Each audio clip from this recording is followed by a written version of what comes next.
first press conference of the 24th Party Congress of the CPIM. As you know, many of you also attended the inaugural session yesterday. After the inaugural session, as you will see from the press release that we have issued, we have 729 delegates and 79 observers attending the Congress.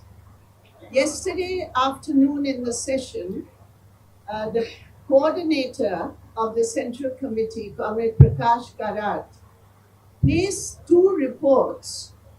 One was a review of the political tactical line that we had taken in the 23rd Party Congress in Kannur.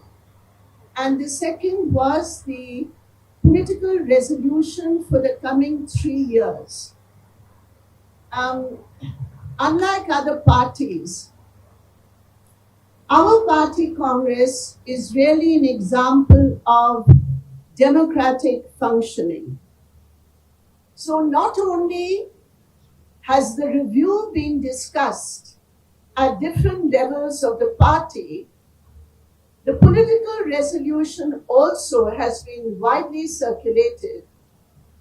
According to our constitutional requirements, we circulate the political resolution, and together the political resolution and the opinions on the review report, we have received around 4,000 amendments, of which around 3,424 were on the political resolution.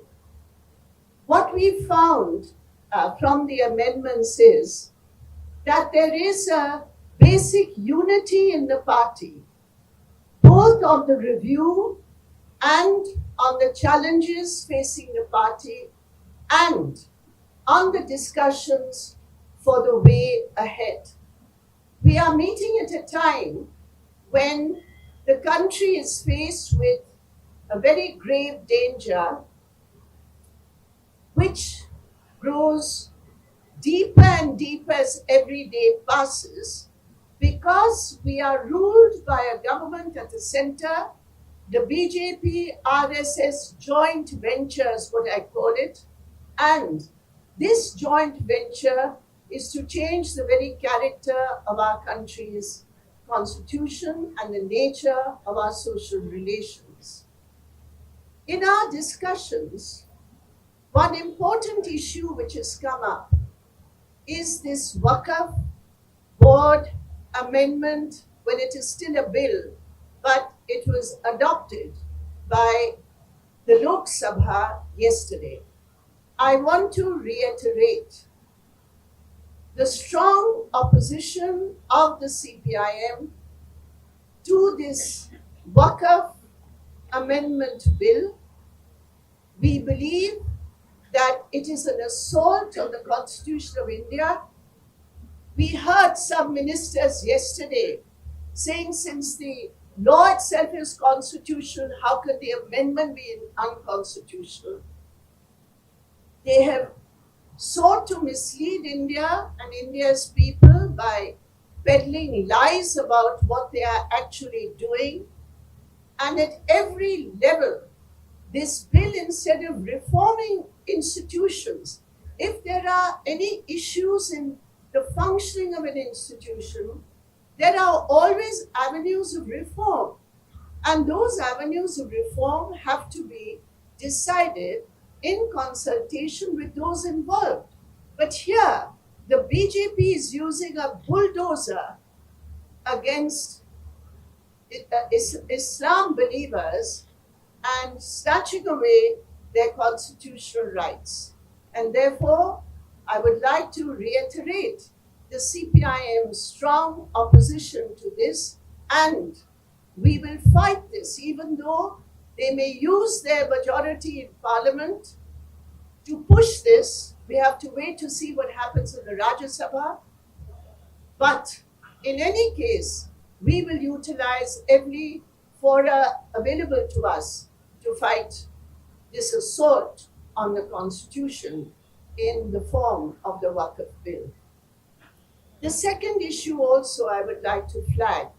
This morning we heard that Donald Trump, in his ongoing trade war against sovereign countries, has put a 26% across the board tariff on Indian goods.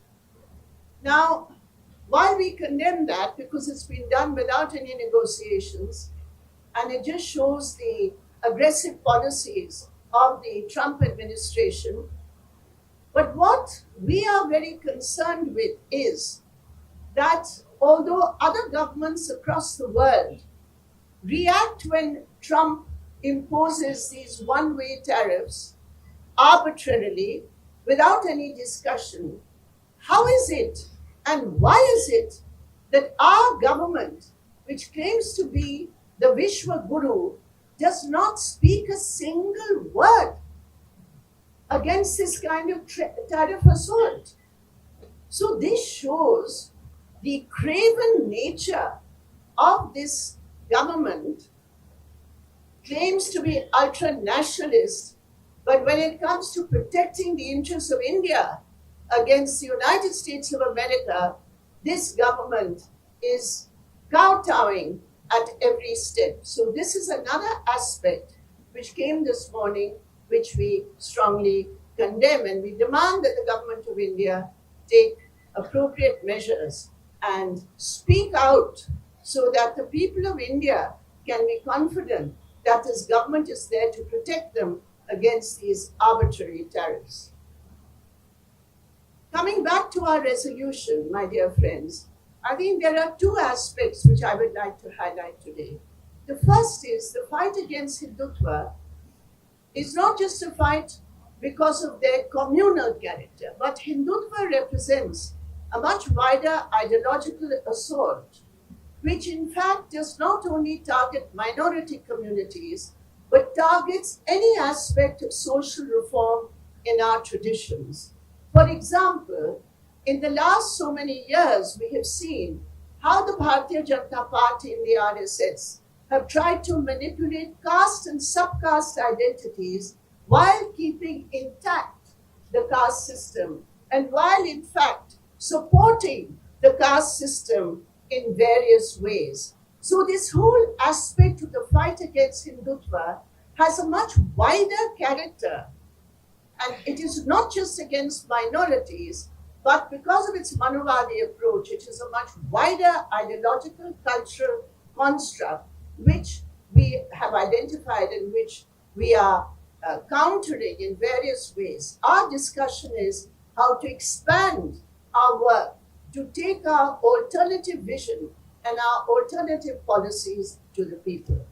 The second aspect of this is that in fighting Hindutva, the economic aspect of it, the nakedly pro-corporate, pro-big business character of this government in bulldozing the rights of the workers, the kisans, the rural poor, in support of their crony friends, this aspect of corporate Hindutva or Hindutva corporate regime, this is very critical in our understanding because unlike many other parties who have come out against Hindutva or against communalism, we find that the aspect of the economic nature of Hindutva, the class nature of Hindutva, the intrinsic exploitative nature of Hindutva, in that it is supporting big business almost nakedly and dismantling laws which are already there. This aspect, we believe, this link between the two is something that the communists and the left movement have been doing, and we are discussing how we can further this campaign linking both these aspects. The third important point, which I found that many of you have already taken from yesterday's deliberations in the inaugural session, and that is naturally our concern about expanding and building the independent base of our party, particularly in the states of West Bengal and Tripura, where we have suffered a setback, and how to,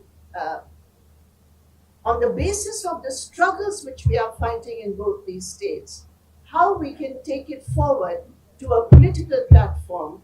That is something which is being discussed in the party congress, one of the issues which are being discussed. So, all in all, this party congress is a congress, I believe, of renewal, of rejuvenation, and of commitment to take our political line forward on the basis of a self critical review of our work in the last 3 years.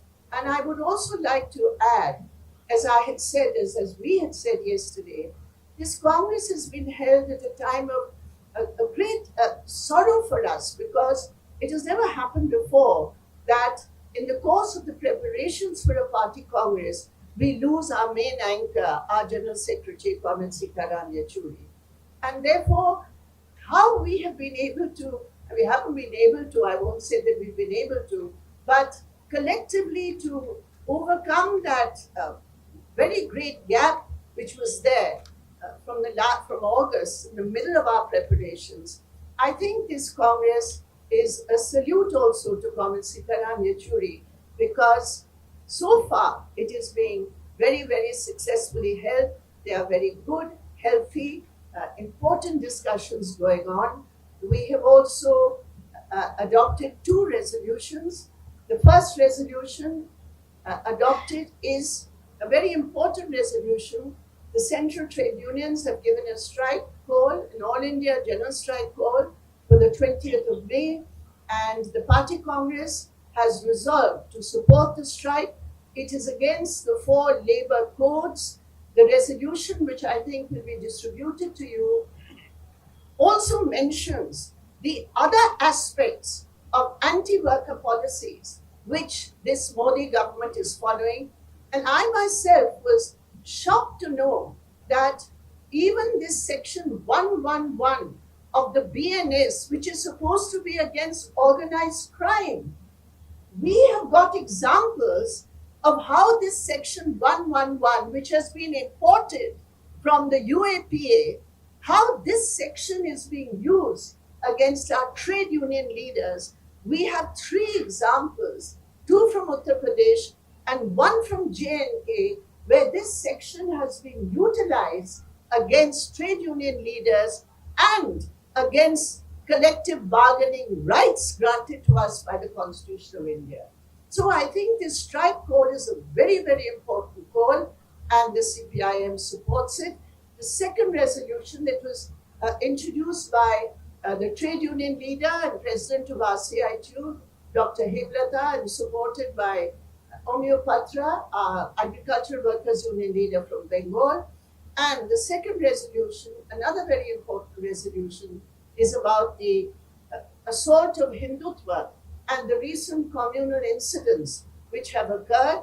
And that resolution was moved by, P. Rajiv, Industries Minister from Kerala, and it was seconded by Madhu Garg, leader from Uttar Pradesh. We have also, we have a tradition of going through the pre-Congress amendments and putting them for vote, because during the party Congress also we get lots of amendments to our resolution. So the pre-Congress amendment report was also placed, and we have accepted 133 of the amendments which were placed.